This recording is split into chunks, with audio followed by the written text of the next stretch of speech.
Hello बच्चों, very good morning all of you. Students, I hope you all will be fine there, doing good.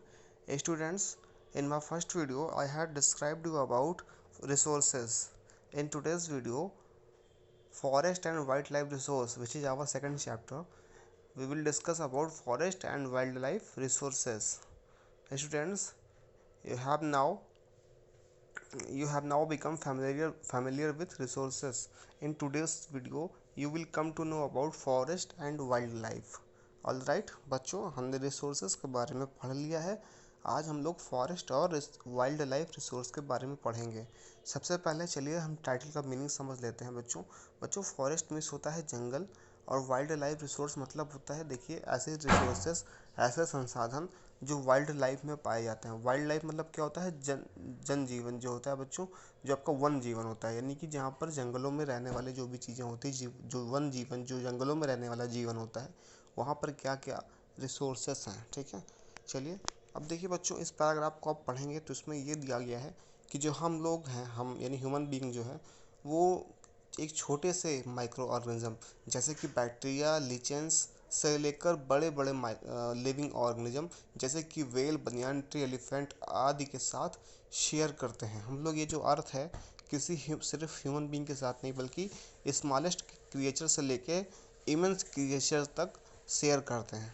ठीक है, और उसमें होता क्या है, कुछ ऐसे भी क्रिएचर्स हैं जो कि बहुत बड़े हैं, बहुत छोटे हैं बच्चों। कुछ क्रिएचर्स ऐसे भी हैं जो लगातार लुप्त होते जा रहे हैं, कुछ ऐसे भी हैं जो बहुत ज़्यादा मात्रा में हैं, कुछ ऐसे हैं जो बिल्कुल ख़त्म हो चुके हैं। उन्हीं सब के बारे में आज हम लोग पढ़ेंगे बच्चों। देखिए, अगर बात करें हम लोग तो एक दूसरे से कैसे जुड़े हुए हैं, सारे लिविंग ऑर्गेनिज्म एक दूसरे से जुड़े हुए हैं। जैसे हम लोग एनिमल्स से जुड़े हुए हैं, एनिमल्स हमसे जुड़े हुए हैं, उसके अलावा हम प्लांट से जुड़े हुए हैं और प्लांट हमसे जुड़े हुए हैं। हमको ये मालूम नहीं चल पाता, लेकिन ये जो अर्थ है एक दूसरे के ये जो एक दूसरे के सपोर्ट से ही चल रही होती है। ठीक है, तो इस चीज़ को आप समझ रहे होंगे। जैसे एग्जांपल के तौर पर the plant, animal and micro organism, ये लोग क्या करते हैं, जो ये लोग रिक्रिएट करते हैं। जो हम लोग हवा जो लेते हैं ना, जो सांस लेते हैं, इस हवा को ये लोग रिक्रिएट करते हैं। और जो पानी हम लोग पीते हैं, सॉयल जो कि मिट्टी हमारी देती है, ठीक है ना, जिसके बिना हम नहीं रह पाते। तो ये सब क्या होता है बच्चों, ये सारी चीज़ें जो हैं कहीं ना कहीं हम एक दूसरे के सपोर्ट से ही बंधे हुए हैं। ये चीज़ आप समझ पा रहे होंगे बच्चों। बायोडाइवर्सिटी क्या होता है? बायोडाइवर्सिटी क्या होता है? देखिए बच्चों, बायोडाइवर्सिटी, बायो मतलब होता है यानी कि आपका जो फिजिकल जो भी कंस्ट्रक्शन है, जो रचना संरचना है। डाइवर्सिटी मतलब होता है एकता। तो अब देखिए, ऐसे में बहुत सारे लोग यहाँ पर जीव रहते हैं, उन जीवों में क्या है, एकता है ना, यानी कि एक साथ मिलकर रहना होता है, एक ही जगह पर एक साथ मिलकर, अलग अलग क्रीचर्स का एक ही जगह पर एक साथ मिलकर रहना, वो कहलाता है बायोडाइवर्सिटी या फिर बायोलॉजिकल डाइवर्सिटी। समझ में आया बच्चों? Now, as you can see on your screen, there is a picture of biodiversity. Biodiversity. You must be seeing many animals.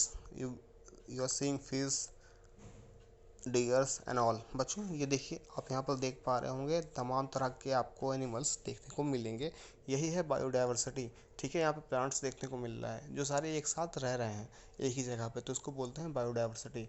तो बायोडाइवर्सिटी आप समझ चुके होंगे, ये भी बायोडाइवर्सिटी का एक पिक्चर है बच्चों, एग्जाम्पल है आप जो अपने स्क्रीन पे आप देख पा रहे हैं। दिस इज़ कॉल्ड बायोडाइवर्सिटी, जहाँ पर बहुत सारे क्रिएचर एक साथ रहते हैं, एक दूसरे के एग्जिस्टेंस में हेल्प करते हैं, सपोर्ट करते हैं, उसको बोलते हैं बायोडाइवर्सिटी या फिर biological diversity. All right, so I hope कि आपको ये चीज़ समझ में आई। अब इधर देखिए बच्चों, फ्लोरा एंड फाना इन इंडिया। अब आप फ्लोरा एंड फाना को अच्छी तरह से पढ़ चुके हैं, समझते हैं।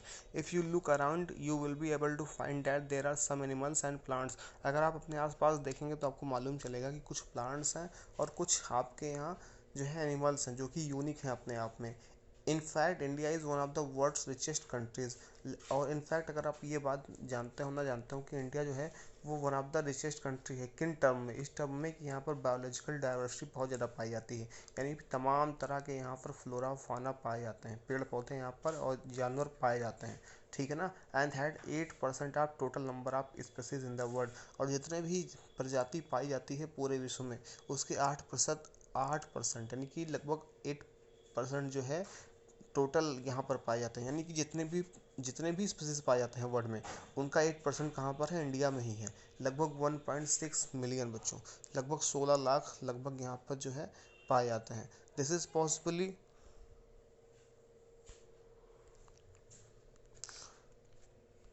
अब सोच लीजिए आप बच्चों, 16 lakh, this is possibly twice और thrice the number yet to be discovered. और लगभग ये कितना है, ये इतना है जितना कि अभी दुगना या तिगना है जितना कि अभी डिस्कवर किया जाना बाकी है। यानी अगर इसकी खोज लगा ली जाएगी तो और भी कितने हो जाएंगे।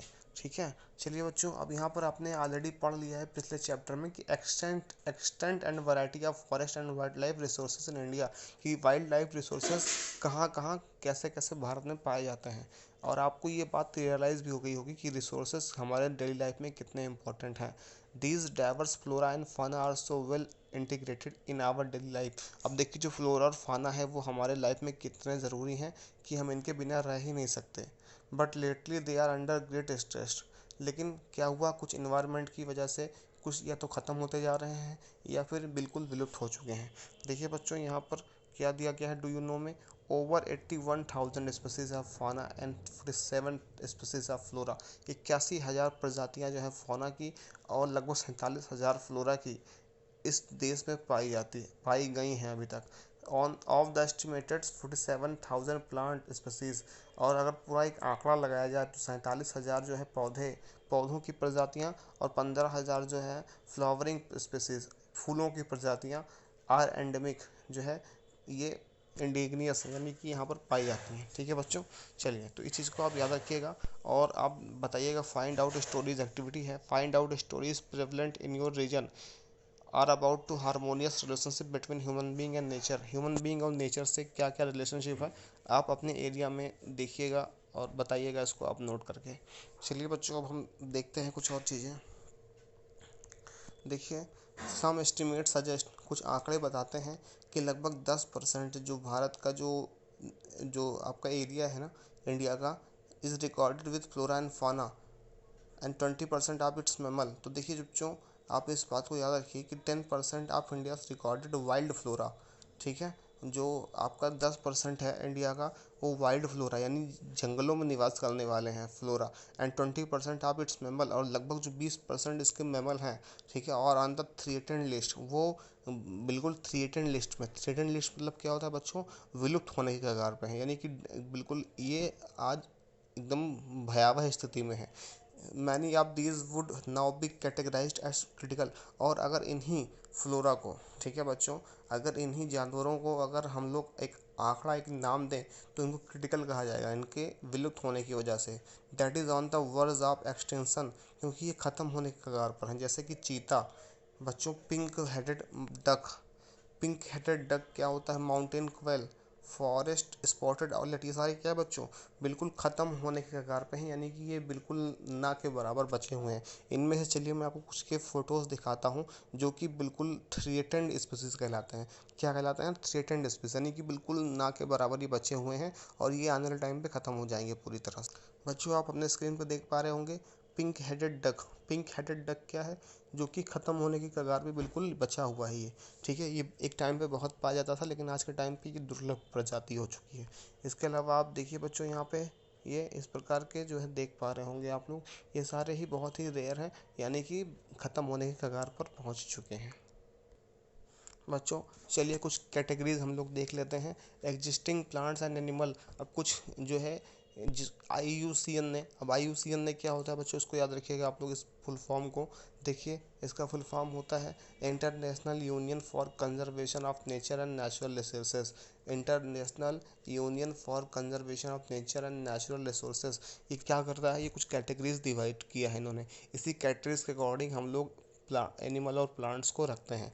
जैसे देखिए बच्चों, नॉर्मल स्पीसीज की बात करें सबसे पहले, तो नॉर्मल स्पीसीज क्या होता है, नॉर्मल ऐसे स्पीसीज जो कि खतरे के निशान से ऊपर हैं, यानी इनकी प्रजातियां अच्छी खासी मात्रा में पाई जाती हैं। जैसे कि कैटल हो गया, सैल, पाइन, रोडेंट्स, ये सारे क्या हैं, ये सारे बहुत हैं अर्थ पे, ये सारे अर्थ पे बहुत हैं और अभी आने वाले कई सालों तक, लाखों करोड़ों सालों तक ये अर्थ पे पाए जाते रहेंगे। यानी ये एंडेंजर्ड अभी नहीं है। दूसरे आते हैं बच्चों एंडेंजर्ड स्पीसीज, मतलब ऐसे स्पीसीज जो ख़त्म होने के कगार पर हैं, यानी कि बहुत कम बचे हुए हैं और ये फ्यूचर में चल के ख़त्म हो जाएंगे, ठीक है, जो कि एक्सटेंट हो जाएंगे यानी कि समाप्त हो जाएंगे।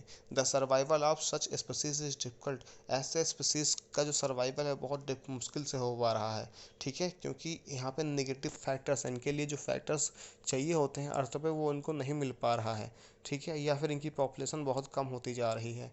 इनके एग्जाम्पल के तौर पर जैसे कि ब्लैक बक, क्रोकोडाइल, बच्चों आपने देखा है क्रोकोडाइल भी एंडेंजर्ड स्पीसीज में आता है। उसके अलावा इंडियन वाइल्ड एस, चलिए मैं आपको कुछ के फिगर दिखा देता हूँ आपको। ब्लैक बक का और इंडियन वाइल्ड एस को मैं आपको दिखाता हूँ कैसा दिखते हैं, और ये एंडेंजर्ड। बच्चों अपने स्क्रीन पे आप देख पा रहे होंगे ये ब्लैक बक जो है ये एंडेंजर्ड स्पीसीज है, बहुत कम इसकी स्पीसीज बची हुई है। ये एक ब्लैक बक एक डियर का एक स्पीसीज है जो कि बहुत कम बचा हुआ है। उसके अलावा आप यहाँ पे देख पा रहे हैं ये है इंडियन वाइल्ड एस, ठीक है, एक प्रकार का गधा होता था, जंगली गधा, जो कि काफ़ी हैवी है दिखने में, घोड़े की तरह होता है, और ये भी एंडेंजर्ड है, ठीक है बच्चों। आई होप कि आप समझ गए।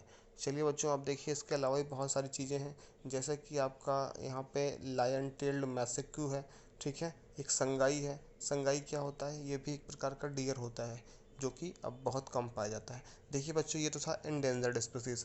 अब आप देखेंगे वनरेबल स्पीस। वनरेबल स्पीस क्या होता है, तो वनरेबल स्पीस में बता दूं बच्चों, ऐसी स्पीसीज होती हैं, ऐसी प्रजातियां रखी जाती हैं जो कि अभी इंडेंजर्ड तो नहीं है, यानी खतरे के निशान पे तो नहीं है, लेकिन फ्यूचर में ये इंडेंजर्ड हो जाएंगी। फ्यूचर में ये यानी इनकी भी प्रजातियां बहुत ज़्यादा नहीं हैं, लेकिन अभी फ़िलहाल इतनी इतनी कम नहीं हुई हैं कि इनको हाल फिलहाल में ख़त्म होते देखा जा सके। हाँ ऐसी ज़रूर है कि इनको धीरे धीरे इनकी प्रजाति बहुत घटती जा रही है, बहुत धीरे धीरे घटती जा रही है, और एक टाइम ऐसा आएगा जब इनको भी इंडेंजर्ड स्पीसीज में डाल दिया जाएगा, यानी कि ये भी फ्यूचर में ख़त्म हो जाएंगे, लेकिन फ़िलहाल अभी ऐसा नहीं है, इनको वनरेबल रखा गया है, यानी कि इनकी धीरे धीरे प्रजातियाँ घटती जा रही हैं, कम होती जा रही हैं, ठीक है ना बच्चों, लेवल इनका बहुत ही कम होता जा रहा है, ऐसे में इनको वनरेबल कहा जाएगा। जैसे कि क्या होता है इनके एग्जाम्पल में, ब्लू शीप है ना बच्चों, blue sheep, Asiatic elephant, Gangetic dolphin, ये सारे क्या है वनरेबल स्पीस में आते हैं बच्चों। चलिए मैं आपको दिखाता हूँ फिगर।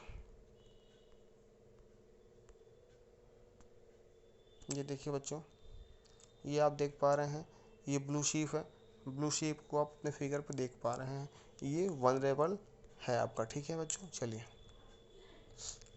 अब बच्चों आता है रेयर स्पीसीज। रेयर स्पीसीज क्या होता है, स्पीसीज विथ स्मॉल पॉपुलेशन, ऐसे स्पीसीज जिनकी पॉपुलेशन बहुत कम है, यानी कि रेयर हैं, कभी कभी ही दिखाई देते हैं, ठीक है, इनटू द, और ये बहुत ही जल्द इनको इंडेंजर्ड स्पीसीज में डाल दिया जाएगा। क्यों, क्योंकि ये रेयर हैं, यानी बहुत कम दिखाई पड़ते हैं, कभी कभी ही दिखाई पड़ रहे हैं, ठीक है। देखिए जो वनरेबल होते हैं बच्चों, ये कभी कभी दिखाई नहीं पड़ते, इनकी प्रजातियां तो कहीं ना कहीं रखी गई हैं इनको नेशनल पार्क में या कहीं ना कहीं करके रिजर्व करके, लेकिन जो रेयर स्पीसीज होती हैं वो कभी कभी दिखाई पड़ती हैं, कभी कभी, इसीलिए इनको रेयर स्पीसीज कहा जाता है, ठीक है। और जल्द हाल ही अब इनको जल्दी क्या किया जाएगा, इंडेंजर्ड या फिर वनरेबल कैटेगरी में डाल दिया जाएगा, क्योंकि ये भी जल्दी दिखाई न पड़ने की वजह ये है कि ये विलुप्त ही होते जा रहे हैं, ठीक है। इनके इनके एग्जाम्पल की बात करें तो ब्राउन बियर हो गया, वाइल्ड एशियाटिक बुफेलो हो गया, डेजर्ट फॉक्स हो गया, हॉर्नबिल। चलिए एक एग्जांपल मैं हॉर्नबिल का आपको दिखा देता हूँ बच्चों, हॉर्नबिल का एग्जांपल मैं आपको दिखा देता हूँ। ये देखिए बच्चों, ये है हॉर्नबिल, ये है हॉर्नबिल जो बहुत रेयर है, यानी कि बहुत ही मुश्किल से देखा जाता है, पाया जाता है बच्चों। तो हॉर्नबिल आप देख पा रहे होंगे कैसे इसका यहाँ पे एक तरह से सींग की तरह चोंच है इसकी। चलिए तो आई होप कि आपको चीज़ समझ में आ गई। एंडेंजर्ड आपको नॉर्मल, एंडेंजर्ड, वनरेबल और रेयर समझ में आ गया बच्चों। अब देखिए उसके अलावा आता है एंडेमिक स्पीसीज। एंडेमिक स्पीसीज क्या होता है, एंडेमिक स्पीसीज क्या होता है, these are species which are only found in some particular areas. Endemic species वो होते हैं जो कुछ खास जगहों पर ही पाए जाते हैं, खासकर ऐसी जगह पर जहाँ पर आइसोलेटेड एरिया होता है, नहीं अकेलापन होता है, ठीक है। जैसे कि कुछ बैरियर, जोग्राफिकल बैरियर लगे हुए हैं कि मान लीजिए ये केवल ठंडी जगह पर ही पाए जाएंगे, जहाँ पर इकलौता केवल रेगिस्तान हो, ऐसा हो, ठंडा हो, ठीक है, तो ऐसी जगह पर ही केवल पाए जाते हो। जैसे Andaman teal, Nicobar pigeon, Andaman wild pig, mithun, तो ये कुछ खास खास जगहों पर ही पाए जाते हैं, हर जगह नहीं पाए जाएंगे। कुछ खास खास जगहों पर पाए जाएंगे, उनको एंडेमिक स्पीसीज बोलते हैं। ये याद रखिएगा बच्चों, आपसे पूछेगा क्वेश्चन कि व्हाट आर एंडेमिक स्पीसीज, तो आप बताएंगे these are the species which are only found in some particular areas, जो कुछ खास जगहों पर ही पाए जाते हैं। इनके एग्जाम्पल भी आप देख लीजिए। अब देखिए बच्चों, सबसे लास्ट में आता है एक्सटेंट स्पीसीज। एक्सटेंट स्पीसीज, जैसा कि नाम से ही मालूम चलता है, ऐसे स्पीसीज जो खत्म हो चुके हैं, यानी कि अब नहीं रह गए हैं। These are species which are not found after searches of known. अब इनको बहुत लंबे समय तक सर्च किया गया, लेकिन ये पाए नहीं गए हैं और इनके नज़दीक फ्यूचर में पाए जाने की उम्मीद भी नहीं है। ऐसे स्पीसीज क्या हैं, ख़त्म हो चुके हैं। लोकल एरिया से तो बिल्कुल ख़त्म हो चुके हैं, शायद क्षेत्र से या फिर कंट्री से, या हो सकता है कंटिनेंट से या फिर पूरे अर्थ से भी ये ख़त्म हो चुके हों। ठीक है, ऐसे स्पीसीज क्या हैं, Asiatic cheetah, pink head duck. बच्चों पिंक हेड डक, चलिए मैं आपको दिखाता हूँ पिंक हेड डक क्या होता है। एशियाटिक चीता आप सबने देखा हुआ है। देखिए बच्चों, pink head duck, I show you. बच्चों ये यही है पिंक हेड डक जो मैंने आपको दिखाया था।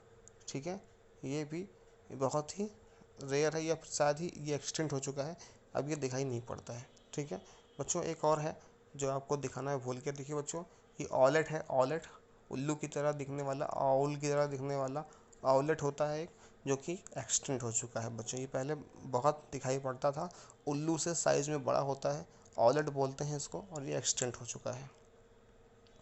तो बच्चों आई होप कि ये चीज़ें आपको समझ में आ गई। आपने नॉर्मल पढ़ा, इंडेंजर्ड पढ़ा। नॉर्मल फिर से बताता हूँ, जिनकी स्पीसीज़, जिन एस नॉर्मल स्पीसीज़ वो स्पीसीज़ होती हैं जो बहुत ज़्यादा मात्रा में पाई जाती हैं, इन पे कोई खतरा नहीं है।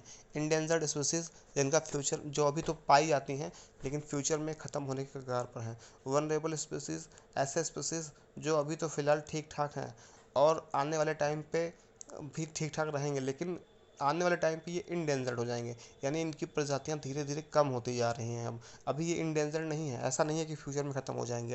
अभी चलेंगे कुछ दिनों तक, लेकिन हाँ ये आगे चल के इनकी प्रजातियां अब घटती जा रही हैं, यानी ये लेवल इनका बहुत अच्छा नहीं है, और ये आने वाले टाइम पे इंडेंजर्ड में आ जाएंगी। फिर आते हैं बच्चों रेयर स्पीसीज। रेयर स्पीसीज जो शायद ही कभी दिखाई पड़ते हों, हैं तो इस अर्थ पे एग्जिस्ट करते हैं, लेकिन बहुत कम दिखाई पड़ते हैं, और इसकी वजह से ये वनरेबल या फिर एंडेंजर्ड में आ जाएंगे फ्यूचर में। फिर उसके बाद एंडेमिक स्पीसीज। एंडेमिक स्पीसीज जो केवल कुछ खास जगहों पर ही पाए जाते हैं, उनको एंडेमिक स्पीसीज कहते हैं। और फिर एक्सटेंट स्पीसीज, यानी कि जो अब समाप्त हो चुके हैं। तो बच्चों आई होप ये चीज़ें आपको समझ में आ रही हैं।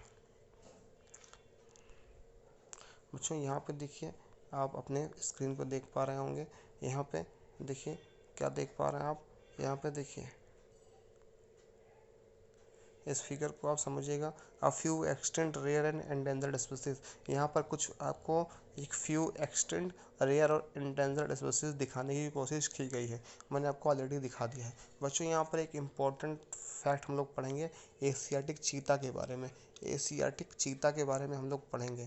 तो वर्ल्ड्स फास्टेस्ट लैंड मैमल, देखिए बच्चों दुनिया का सबसे तेज जो लैंड मैमल है वो है चीता। उसको साइंटिफिक नेम में क्या बोलते हैं हम लोग, एसाइनस जेवेंटस बोलते हैं बच्चों, इसको याद रखिएगा बच्चों, एसाइनस जेवेंटस बोलते हैं। और is a unique and specialised member of the cat family.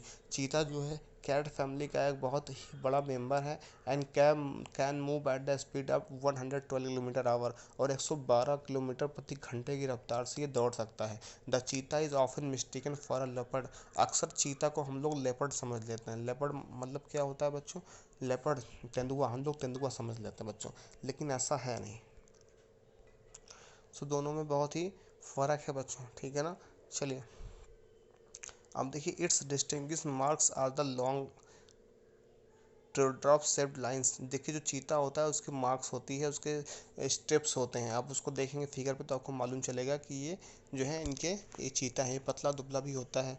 Each side of the nose from the corner of its eyes to its mouth, इसकी आंखों से इसके मुंह तक एक लाइन भी होती है, ठीक है ना। प्रायर टू 20वीं सेंचुरी, देखिए 20वीं शताब्दी की बात करें तो cheetahs were widely distributed throughout Africa and Asia. चीता जो थे वो कहाँ पे थे, वो एशिया और अफ्रीका में पाए जाते थे। Today the Asiatic cheetah is nearly extent, लेकिन आज की बात करें तो एशियाटिक जो चीता है, जो एशिया का जो चीता है वो बिल्कुल ख़त्म हो चुका है। क्यों? Due to a decline of available habitat, क्योंकि इनको अपना अवेलेबल हैबिटेट नहीं मिल पाया। रहने की जो पर्याप्त जगह होती है, इनके लिए अनुकूल जो जगह होती है वो नहीं मिल पाई। इनके लिए वो बड़ी सी जगह जो जो इनको रहने के लायक बनाती है, वो एनवायरनमेंट इनको नहीं मिल पाया बच्चों। हैबिटेट क्या होता है? वो एनवायरनमेंट जो किसी भी क्रिएचर के सर्वाइवल के लिए ज़रूरी है, उसको हैबिटेट बोलते हैं। तो वो हैबिटेट इनको नहीं मिल पाया, जिस वजह से ये एक्सटिंक्ट होते गए, मरते गए और ख़त्म हो गए। या फिर इनको शिकार नहीं मिल पाया अपना। The species was declared extinct. इस स्पीसीज को कब डिक्लेयर किया गया था एक्सटिंक्ट बच्चों? 1952 में। इस बात को याद रखिएगा कि 1952 में एशियाटिक चीता को एक्सटिंक्ट डिक्लेयर कर दिया गया था। ये इंपॉर्टेंट फैक्ट है जो मैंने आपको बता दिया। ठीक है ना बच्चों? आई होप कि इतनी चीज़ें आपको समझ में आ गई हैं बच्चों। बस आज के लिए इतना ही।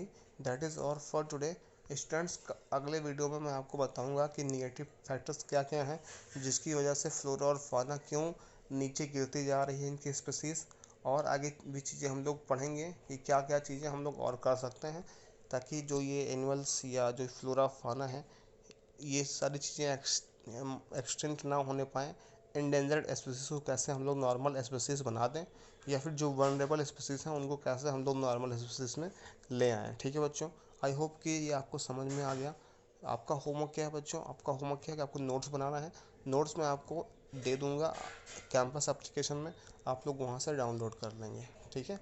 और नोट कर लेंगे। So that is all for today students. Have a good day. Thank you.